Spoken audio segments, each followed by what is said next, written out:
I want to speak to you today about don't go back. As human beings, we like to do things. We like to do things to get things. We believe that if we do good things, then we deserve a reward. And we have somehow applied this to our spiritual life too. We believe that if we do good enough deeds, then God should bless us, then God should save us. And it's almost that we need something to check this by. So many of us will probably have like a spiritual checklist that we go through every week to make sure that we're doing these good deeds, to keep in God's good books. And some of you might think, well, the first thing on the list will be going to church. So the first thing is, did you go to church this week? Put up your hand if you went to church this week. Yes, we all went to church this week, people. Then the next question might be, well, were you on time? For Geraldine and Linda and those other guys. So maybe you get a half a point for that one. Maybe on your checklist will be, did I read my Bible this week? Put up your hand if you read your Bible this week. Put up your hand if you read it every day. And some of the jobs. Okay, there we go. Maybe another one would be, did you put money in the collection box? Put up your hand if you put money in the collection box. My next question would be, how much? Well, you know, if you want to be fair, you know. You see, because his checklists can be good and bad. And it's good to a degree because it's to your standards. But what is the standard? How many times should you read the Bible? How many times should you come to church? Only once, maybe twice. Maybe you should go to Bible study. How much money should you give? The only reason I mention collection in the church is because, would you believe it, that there's some people in this church that some days forgot to put the collection in. And you know what they done? The next morning, Monday morning, they came to my house to give me the collection to put in the box. And you know who you are. But God bless you and I love you and I just love your obedience and your support of the ministry. But even subconsciously, we believe that we just got to do this. Before the week's over, we've got to do these certain things on our checklist. And it makes us feel good because we're kind of doing something. And unfortunately, that is not what makes you right with God. When you become a Christian, your standing with God will never be altered. Because it's not about your goodness. It's about His goodness and His grace. And this is a problem that the early church had. Paul wrote a letter of Galatians to the church of Galatia, and it was the same thing. These guys were embracing Christianity, they were believing in Jesus, embraced by the grace of God, and yet in between all that, they were going back to the old rituals and regulations and rules of the Mosaic law, the law of Moses. So Paul jumps in and says, listen guys, now that you've moved forward and embraced God's grace and accepted Jesus, you should be moving forward in your relationship with Him and not moving back to the rituals and the regulations of the law. So Paul's message to them is the same as the message to the church today. Don't go back. So let's read about that in the book of Galatians. We're all starting to come up. And I even got a mic. Tony, you got a mic now. Woo, we are smoking now, man. Then read from Galatians chapter 4, just 4 verses.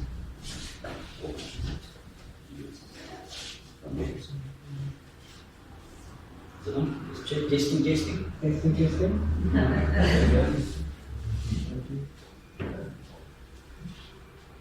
Formerly, when you did not know God, you were slaves to those who by nature are not God's.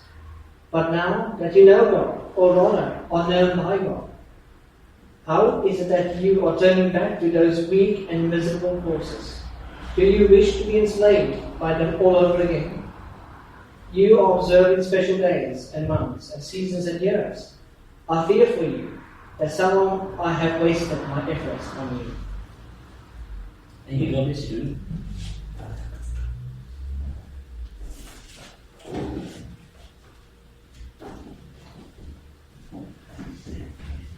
So in these verses, the book of Galatians is actually 6 chapters. The first 2 are doctrinal. Paul talks about the doctrine of the gospel of the grace of God, and he says that if any other person, even an angel, preaches another gospel, then you're cursed. So he talks about doctrine. The middle 2 chapters, he talks about his personal things he's going through, and the last 2 are practical. We find Paul right in the middle of his personal conflict. And this is what he says. He says, I feel so frustrated, perturbed, perplexed, because I've wasted my efforts on you.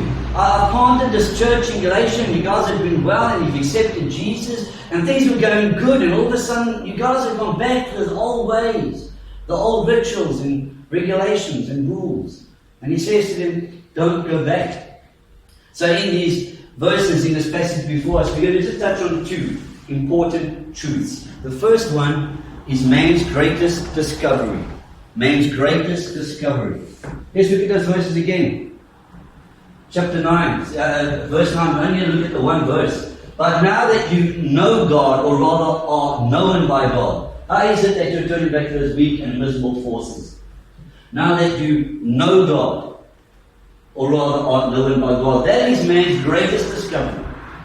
That you would know God personally, and even better, that He would know you. Let me give you the cultural context of the day.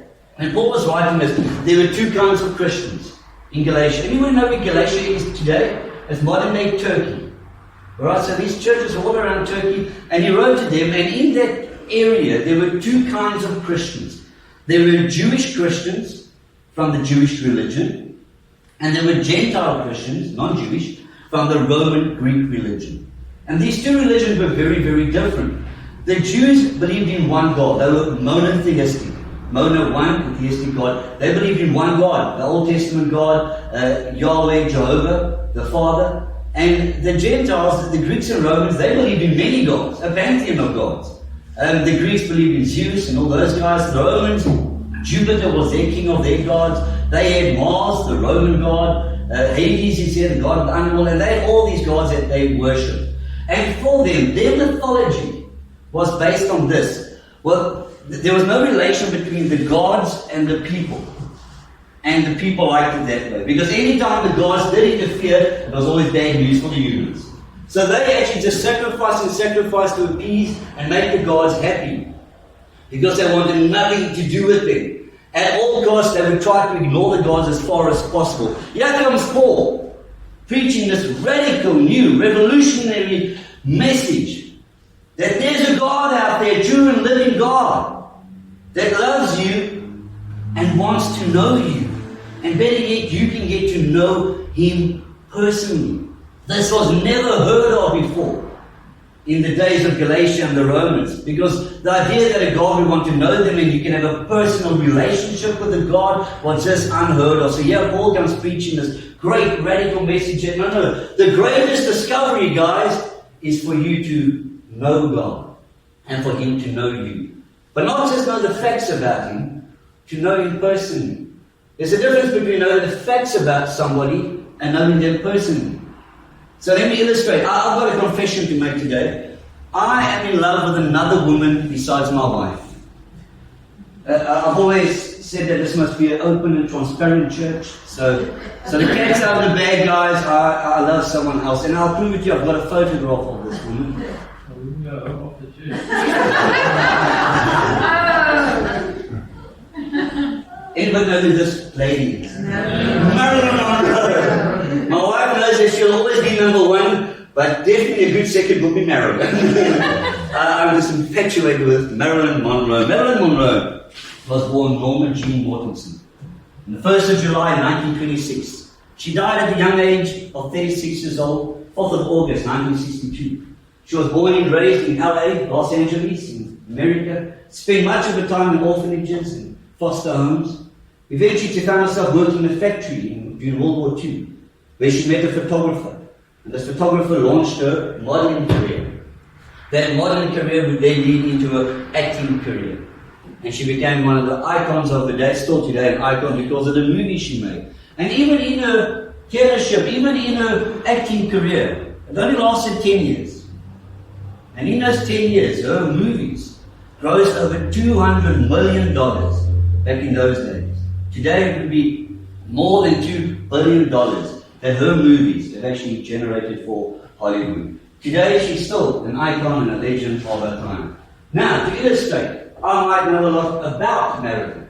But do I know Marilyn? No. Did I ever meet her? Would I like to have met her?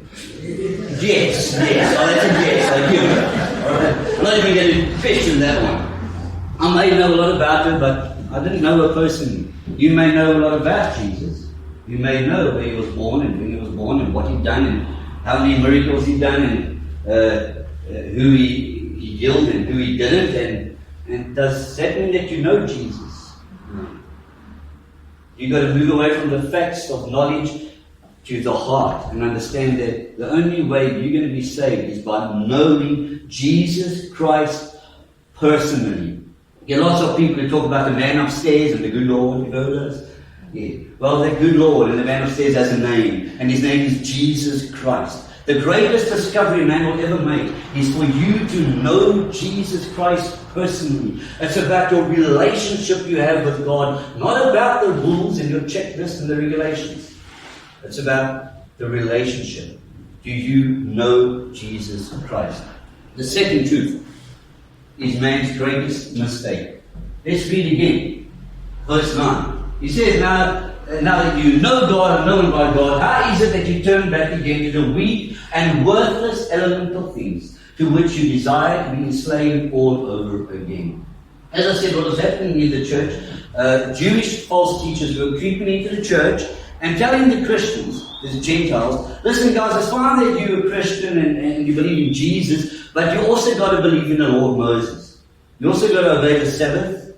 And you also got to eat kosher food, clean food, and you also got to be circumcised. If you don't know what circumcised is, Google it after the service.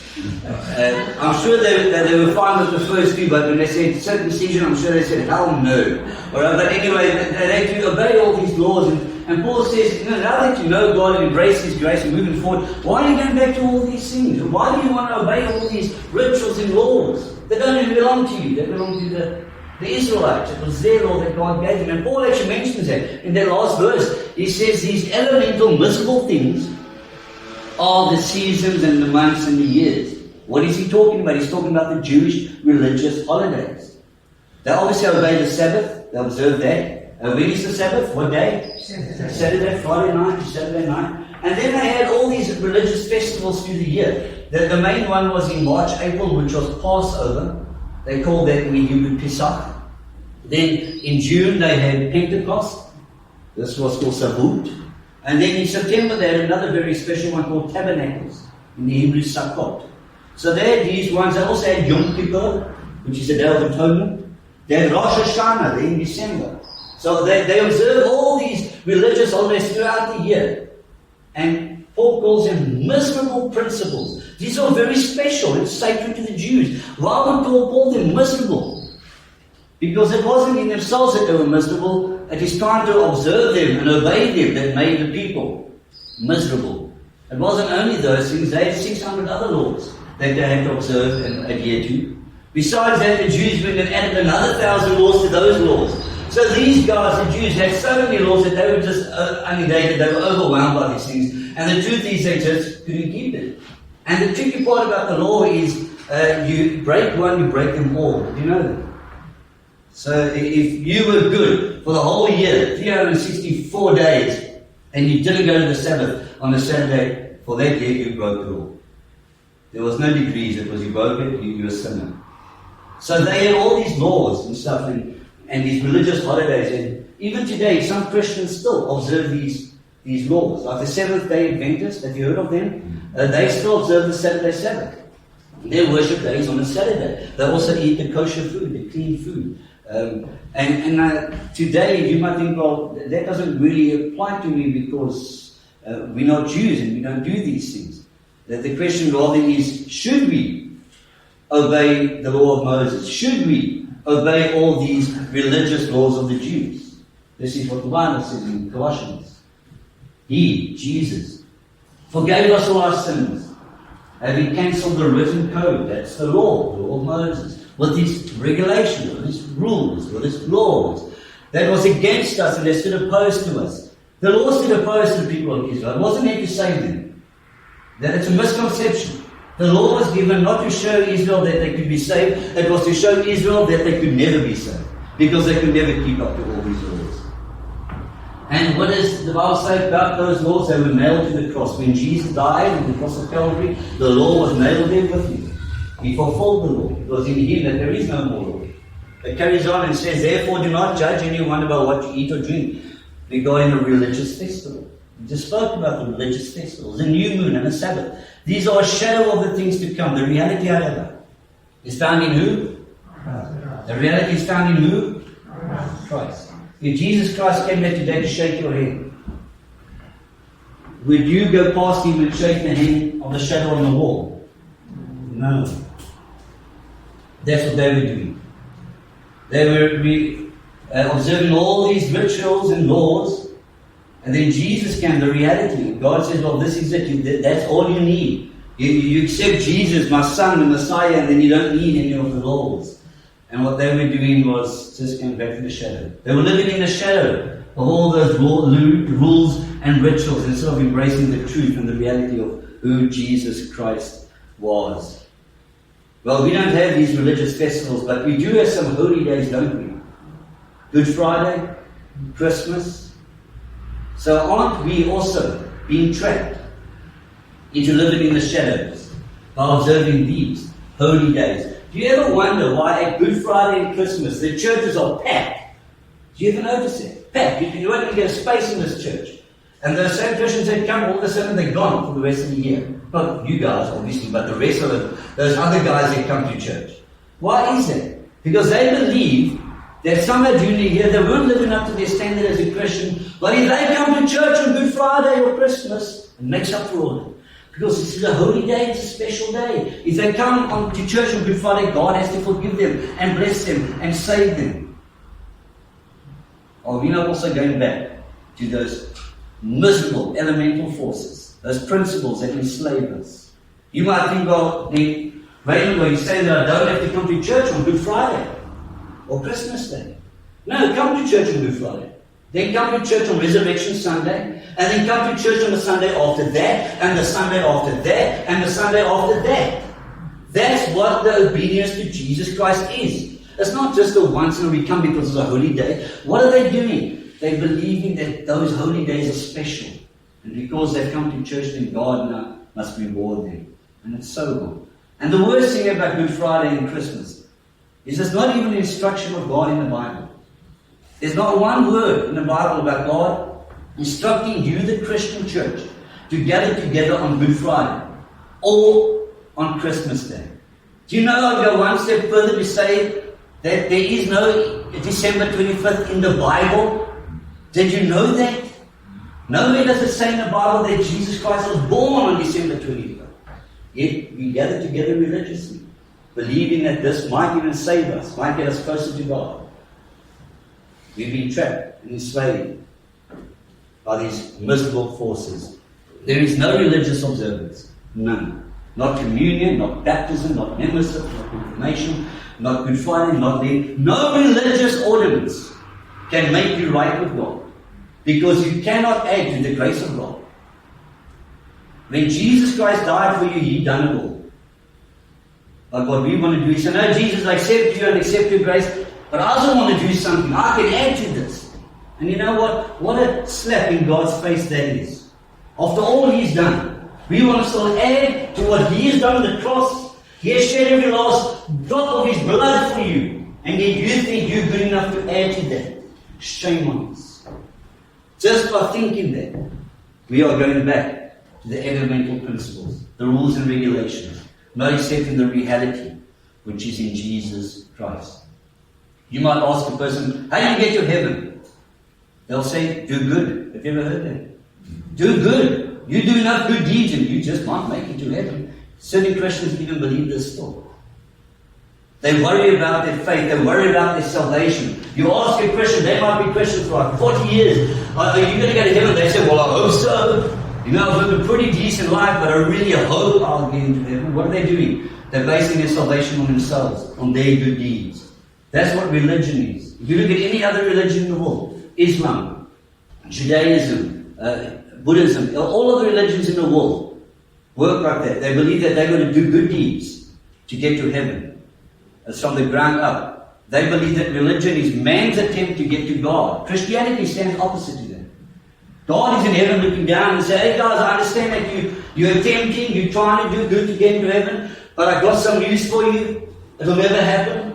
Because you're not that good. In actual fact, you're sinners. All of you are sinners and you'll never make it into heaven on your good deeds. So then God says, well, you can't get to me, but I'll come to you. And that's what the gospel is. God says, well, I'll send my son Jesus, and he'll come down to you. And he'll live as a man, and he'll die on the cross of Calvary. And in his death, the reality will be there. And you can get to me in heaven. You can have a personal relationship with me through having faith in my son, Jesus Christ. Salvation is Jesus plus naught equals salvation. Not plus anything. Jesus plus baptism, Jesus plus nothing. It's simply Jesus plus naught equals salvation. Paul's message to the church back then is the same as mine to the church today. Now that you've embraced God's grace, now that you've accepted the reality which is Jesus Christ, move forward in your relationship with Him, and don't go back to the rules and the rituals and the traditions of man and the church. The message is simple. Don't go back. Amen. Amen.